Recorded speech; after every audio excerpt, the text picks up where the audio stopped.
सतयुग और कलयुग आपके मन में रहते हैं। आइए सुनते हैं रोचक कथा। देवी भागवत पुराण में ऐसा माना गया है कि ब्रह्मा जी के हृदय से धर्म की उत्पत्ति हुई। धर्म ने दक्ष की 10 कन्याओं से विवाह किया एवं उनके 4 पुत्र हुए, हरि, कृष्ण, नर एवं नारायण। इन 4 पुत्रों में हरि एवं कृष्ण योगाभ्यास रत हो गए एवं नर और नारायण बद्रिकाश्रम तीर्थ स्थल में गहन तपस्या करने लगे। उनके तप से संपूर्ण संसार संतप्त हो गया। बद्रिकाश्रम को ही आजकल बद्रीनाथ के नाम से जाना जाता है। नर और नारायण की इतनी गंभीर तपस्या को देखकर हमेशा की तरह इंद्र को चिंता हुई कि कहीं नर और नारायण मेरी गद्दी तो नहीं ले लेंगे।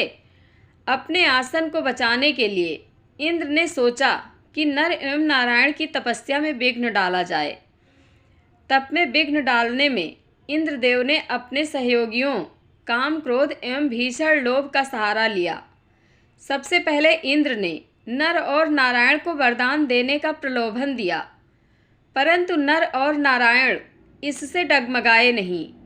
उसके बाद उन्होंने अपनी माया से हिंसक पशुओं को उत्पन्न किया और उसके माध्यम से उन्हें भयभीत करना चाहा, परंतु उन मायावी पशुओं से भी उन्हें कोई भय नहीं हुआ।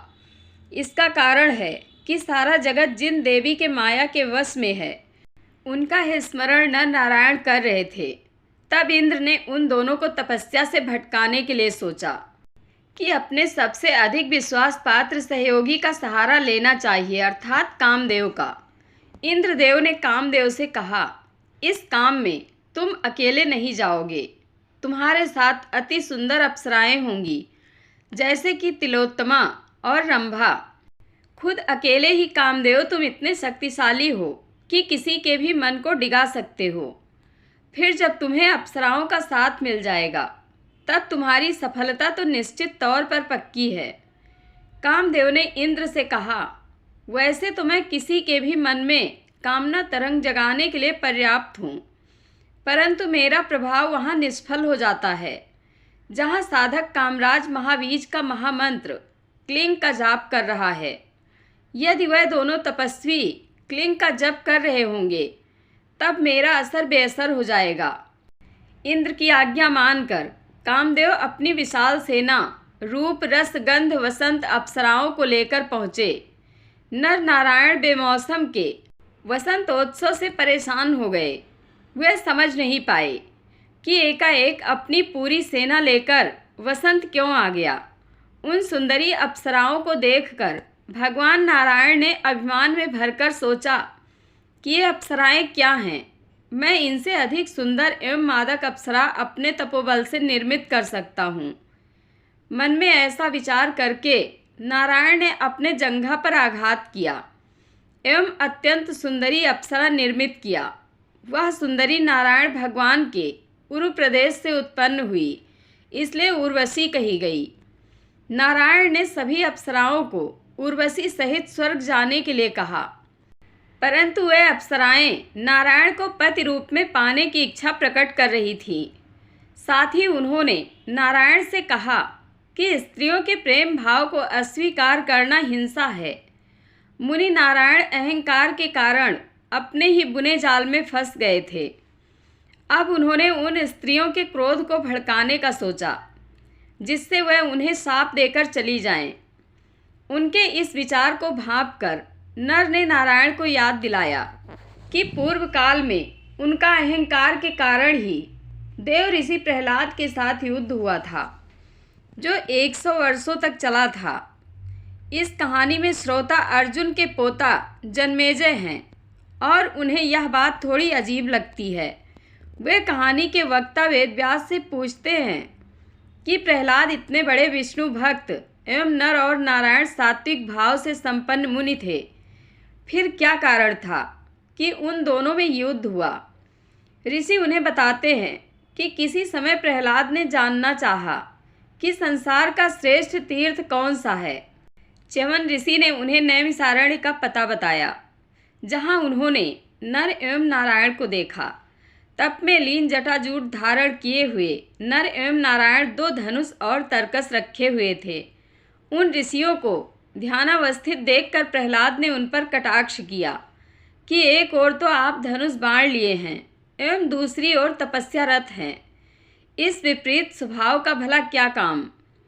प्रहलाद के कटाक्ष का नर नारायण उत्तर देते हैं कि वह युद्ध तथा तपस्या दोनों समान रूप से करने में सक्षम हैं।